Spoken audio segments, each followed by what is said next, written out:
to Antarctica Did That For Me. We're a podcast for everyday people with a little adventure in their hearts. We're Keri and Cassa, and we've spent huge chunks of our time living and working in Antarctica. Welcome to a journey that changed our lives. We hope it will change yours too.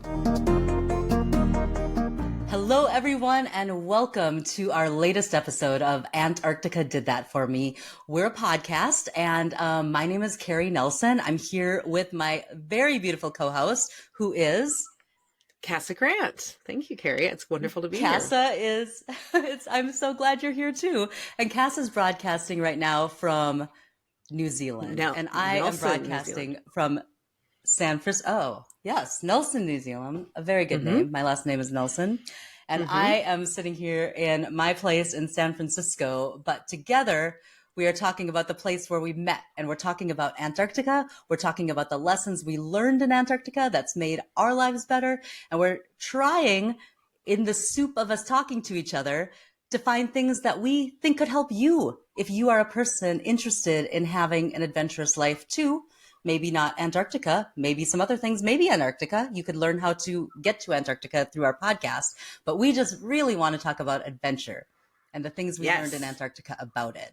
So, Cassa, you gave me this list of just really good breakdown of how we're looking at this. And do you want to just talk a little bit about where we're coming from on this podcast?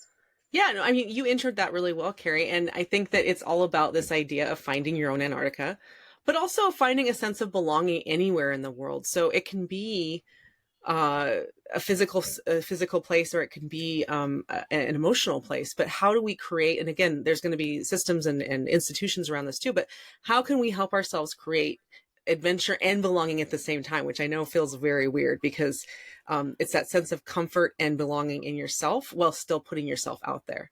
Does that make sense? It's really uncomfortable. Like, these are really uncomfortable feelings. I think it takes a lot of courage. Did you feel that way? Oh, yes, absolutely. And I think that anytime you're going to be looking at reinvention and this idea of who you are, it is going to feel scary, and it's going to bring up a lot of different emotions. And so we're using Antarctica as a lens to point at that. But we want it to be relevant to people who go to Antarctica or don't go to Antarctica. We want it to be something that is helping you see where you can take some of these lessons or some of these stories and apply them to big changes in your life, or how to reignite that spark for yourself as well.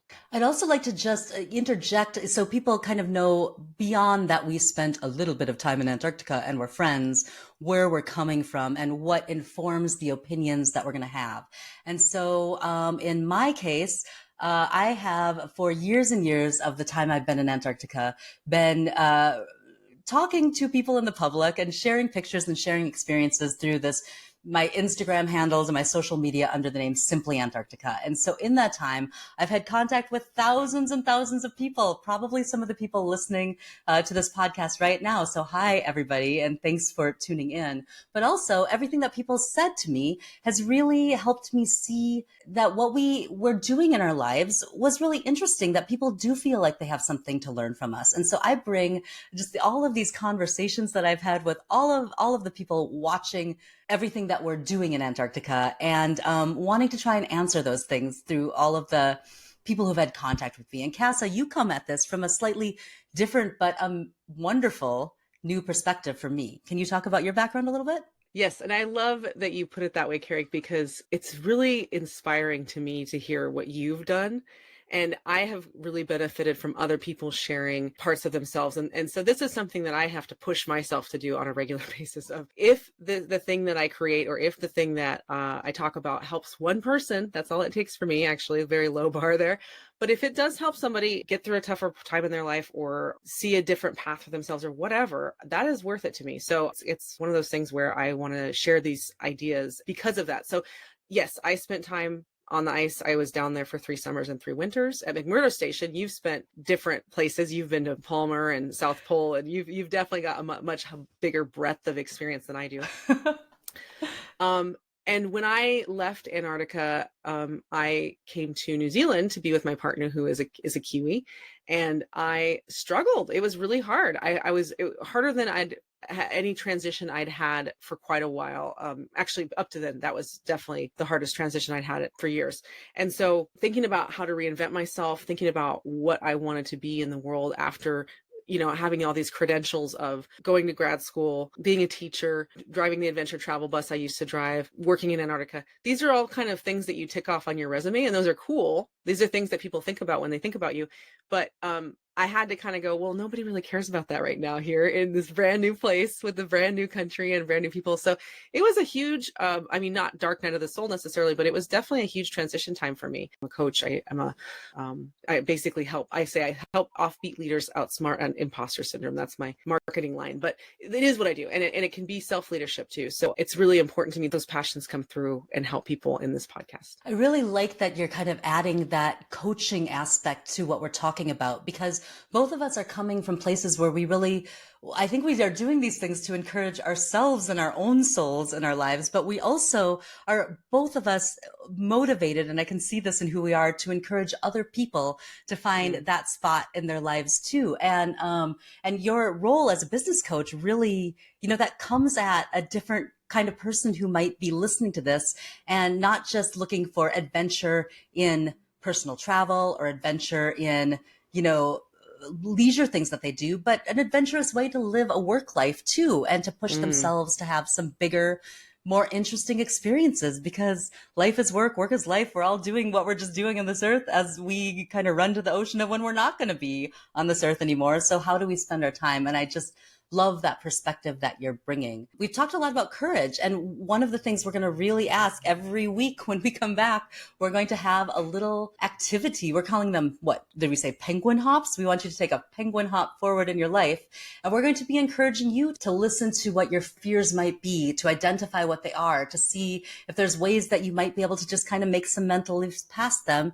If there's ways that you can maybe, your life adventure might not look at all like going to Antarctica. Your life adventure might look like building more connections in your community and together working with people. I don't know. The possibilities are endless. This is what we're going to explore in this thing. But anyway, just the courage that Cass is talking about, I think is a really big factor that I'm trying to build in my life right now. I agree. And I think that, I like to joke about internal topography versus external topography. I used to be very obsessed with traveling. Like, I wanted to travel so badly for a really long time. And I still love travel. I will always love travel, I think, but it wasn't to the point of what it was in my 20s. But I got more interested in my internal topography at a certain point. And not that it's this navel gazing kind of thing, but just kind of like, hey, what does this mean? Or, hey, that's a new hill I haven't seen before, right?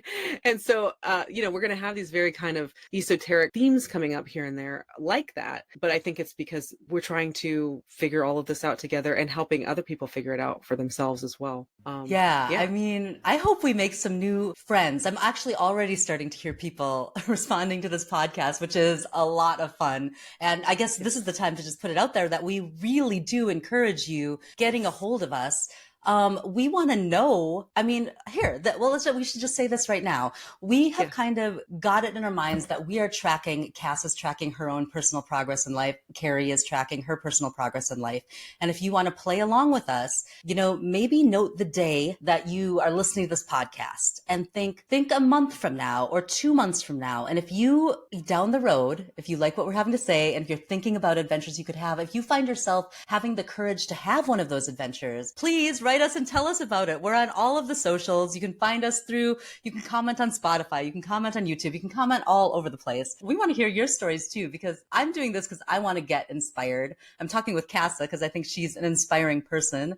And I think it's just, there's some space in this world right now for those of us who want to feel that way, to not feel so down about things. Let's find each other in this world. Maybe this podcast is a place. This is where I found Cassa. I get to have all of this time to talk with this brilliant person's in front of me on the screen. So anyway, that's kind of our vibes that we're going for right now. We'll see how it goes. Yeah, I love that, Keri. And I think that the other thing that came up for me when we started to talk about this was your take on Antarctica and this kind of one goal idea of Antarctica. And can you talk a little bit more about that? Because I absolutely love that. And I think it's so powerful in the kind of the thesis statement of this show. Thank you, Cassa. I would actually love to talk about this because I think probably a lot of people feel this. When I first started thinking about Antarctica, even for me, it was like, ooh, I could check another continent off my list, 7 continents. That's something that I could check off. And I've met some really dynamic, incredibly fascinating people who are climbing the tallest mountain in Antarctica. And that is a goal that they've had. They really want to check that off. Or people who are turning a certain age in Antarctica and they're just excited. And now they can have that little marker on their list, or they're running a marathon. Like there's all sorts of really cool things to do, and they're cool to do on the ice. And it's definitely a view. I mean, even the original explorers, they wanted to be the first to get to the South Pole, the first to all these things, all the time. The countries were competing for the first to seize Antarctica. But in all of those things, Antarctica is the prize, something a human could take, something a human could possess, something that makes you as a person or whatever you're going for shine a little bit more. And that's not the only way to look at this beautiful place or to even think about this beautiful place. And I really think there are people, many of us who have worked for years on the ice have developed relationships with Antarctica that are not these first to do this, conquering this, that vein of thought. And in fact, many of us are able to build a relationship with the place that has nothing to do with conquering.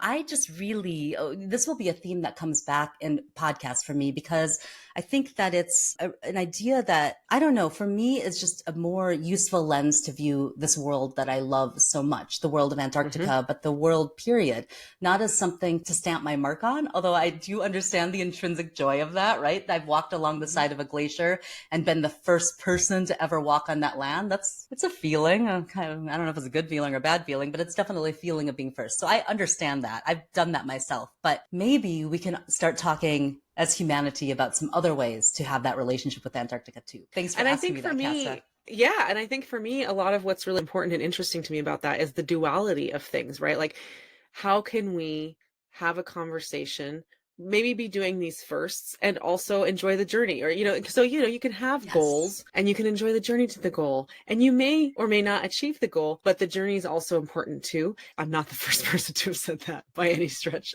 of any imagination. But I think that it's really easy to forget. It's easy to get either caught too much up in the mundaneness of day-to-day life, and just kind of put one foot in front of the other. That's not a penguin hop. That's just put one foot in front of the other. And that's okay too. There is value to that. Or to get super caught up in these goals, and then it's like all about the bucket list, or it's all about the bragging rights or whatever, and not notice those kind of what I would call mundane moments. And actually, I think part of this comes back to, we are both from very small towns. I grew up on a ranch in Montana. You grew up on a farm in Minnesota. And right. This comes up in some of our episodes too. But when I was growing up, now when I moved to California, everybody's like, "Whoa, you're from a ranch in Montana." And I'm like, "Okay, first of all, Calm down." Yeah, it's like when I was growing up there, and I'm sure the people that I grew up in Montana with would probably agree with this, like it felt very boring. It felt very mundane. But for other people, that's very exciting. So it's kind of remembering that too. Like, even the thing that's mundane to you can be exciting for other people. And how do you find that little bit of excitement in yourself? It's there. It's totally there. So sometimes it's perspective shift. Sometimes it is geographical shift. Sometimes it is attitude. All of these kinds of things come together, and then they kind of create this identity shift. And again, that was the thing that I really struggled with when I first left the ice. There's going to be a lot of kind of big themes in this show, and we just want to emotionally prepare you for that. We're also going to have a lot of great stories. We're always talking about Antarctica. Yeah, we're talking about other things too. Yeah, we're going to have a lot of great stories, but I wanted to make sure that this was something that was not just a bunch of facts, and not that the facts are not important. It will actually link you to a lot of great podcasts about that. It's more about, how do we show up in the world? How do we use that idea of this cool continent that lights a fire, and use this as kind of a lens to launch our dreams and to be curious and to show up in the world the way we want to show up. But you will learn about Antarctica, life in Antarctica, on every episode of this podcast. So don't despair if you came here for the Antarctica. And I also want to just reference back to something that you just said, Cassa, because I think for both of us, this is a very important kind of prototype of a person. You talked about the small places that we were from.